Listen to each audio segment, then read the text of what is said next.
Gregor Townsend has named his Scotland squad for the Rugby World Cup.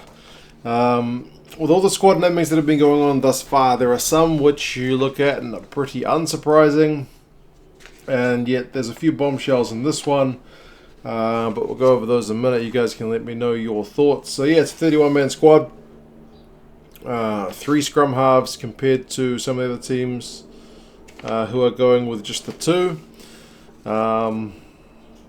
I think Gregor Townsend said in his interview that initially they were looking at 1 more forward, 1 fewer back, but they've ended up with this split. So, yeah, you guys can let me know your thoughts, and yeah, we'll go through the squad. So 3 hookers, which is standard: Fraser Brown, Stuart McInally, and George Turner. So Stuart McInally is the captain for this one, and this was a point that Gregor Townsend talked a lot about, because you've got the likes of Buckley and you've got Laidlaw there as well, who've both been captains of Scotland before.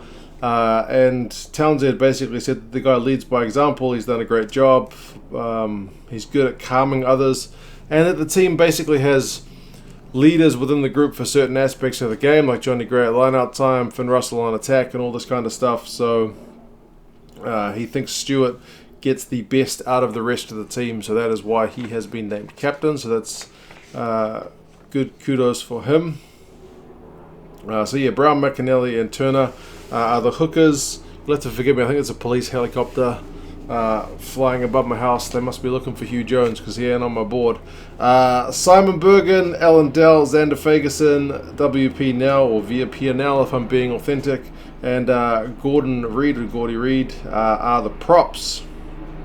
A fair bit of experience there with Xander Fagerson being the youngest at 23. All of the other guys all kind of closing in or above 30, and all with a decent amount of caps as well. How the Scottish scrum goes is going to be an interesting one, especially in that game against Ireland. Locks, Scott Cummings, Grant Gilchrist, Johnny Gray, and Ben Toulis. Johnny Gray is potentially, it's hard to say, my favourite Scottish player. You got lots to like about the Scotland squad, and certainly kind of sexier picks than a lock who just tackles the house down. But man, that guy just tackles all day long. And there's something to be said for a guy who's got that just incredible work rate, just gets up off the ground and puts someone else on their backside. So, hopefully he gets some good game time. Back row, John Buckley, Jamie Ritchie, Blade Thompson, Hamish Watson, and Ryan Wilson. Blade Thompson, I guess, is probably the interesting one here in that he's only played the 1 game for Scotland. He's had some concussion issues in the past. He's useful though in that he can cover in the second row as well, and for a back row he's pretty good at line-out time. As I'm talking about favourite Scottish players, Hamish Watson as well is also a very, very fine operator. So there's definitely a fair bit of talent in that squad in the back row. Scrum halves, you got George Horn, Greg Laidlaw, and Ali Price. I've talked about it before, how Laidlaw seems to be divisive with some Scotland fans, but you'd have to think that he's probably going to be starting. But it's good to know that you've got 2 other guys as options as well. 2 10s in Hastings and Russell. You got to think Russell's going to be the main guy, with Hastings coming off the bench. Hastings seems to be another one in Scotland that divides a fair bit of opinion. A lot of people are not huge fans of his, but Russell, I think, seems universally pretty well liked, even maybe especially from non-Scotland fans, because he is such an exciting guy to watch. The midfield is the interesting one, with Chris Harris, Peter Horn, Sam Johnson, and Duncan Taylor, the guys being named. It's really good to see Duncan Taylor back in action for Scotland recently, but as I mentioned, there's no Hugh Jones, which is a pretty massive call, I suppose. I mean, Chris Harris is a pretty big guy. Duncan Taylor's a pretty big guy.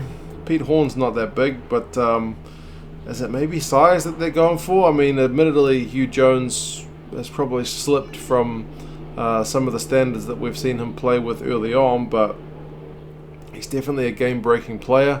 I know there's always talk about his defense being not the best. I'm sure I've seen analysis from some people saying his defense is actually pretty good, but other people will point you to evidence in the contrary. But still, Hugh Jones is the bombshell omission, I suppose. But also Rory Hutchinson.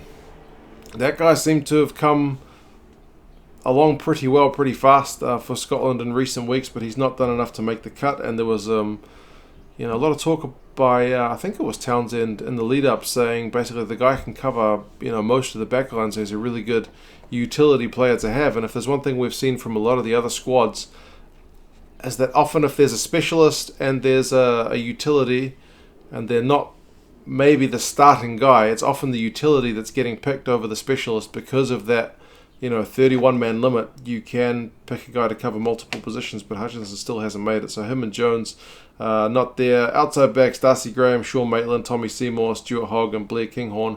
That's pretty nice. Stuart Hogg, kind of like Finn Russell, I think is a pretty popular player, and the way he plays is always pretty entertaining. I do like Kinghorn. He's only 22. He's coming along pretty well. And also Darcy Graham. I like a lot of Scottish players. What's going on? Darcy Graham, he's not a big guy, but it's sometimes good to have the big man, little man thing on the wings to get a bit of variation in your game. Maitland's a veteran at this point, 42 caps. Seymour, 51 caps.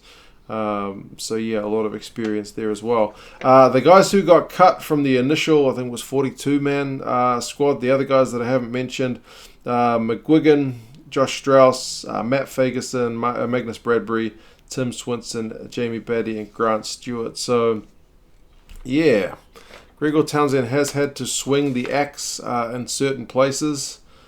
I'm still not quite sure how far Scotland are going to go in this comp, because I look at the squad and think these guys could beat, pretty much any team on that day. It wasn't that long ago they pushed the All Blacks pretty close. That was a couple of years ago now. But then I can also see them losing to Japan. I'm really torn, because Japan's going to be at home and they're I don't know how deliberate it is, but they've only got Scotland like a 4-day turnaround between their match against Russia and their match against Japan, and Japan's got a big rest before that game. So Gregor Townsend's going to have to do his squad management very carefully. So yeah, Scotland, it's an interesting squad. As I said, a lot of talent. I can see them doing big things, but consistency has eluded them a wee bit, and the away from home thing seems to be a bit of a bugbear. But yeah, I've got faith these guys can definitely do a job, even without Hugh Jones. But you guys have to let me know your thoughts on the squad. Who else do you think deserved a shout? Who else is unlucky not to be in there? Who do you think that's lucky to be in there? Do you think they could have gone with 2 scrum halves like some of the other guys have, or other teams have gone for? Australia, England, Argentina all gone with 2, but New Zealand, South Africa gone with 3. So yeah, it seems to be a split in some of the coaches' thinking. With the location-wise, it is going to be tough, I guess, for some of the teams to send players to Japan. Like I think New Zealand to Japan's only like 5 hours time zones. I think Europe's a wee bit more. But yeah, you guys let me know your thoughts on the squad, and yeah, I'll talk to you again soon. See you later.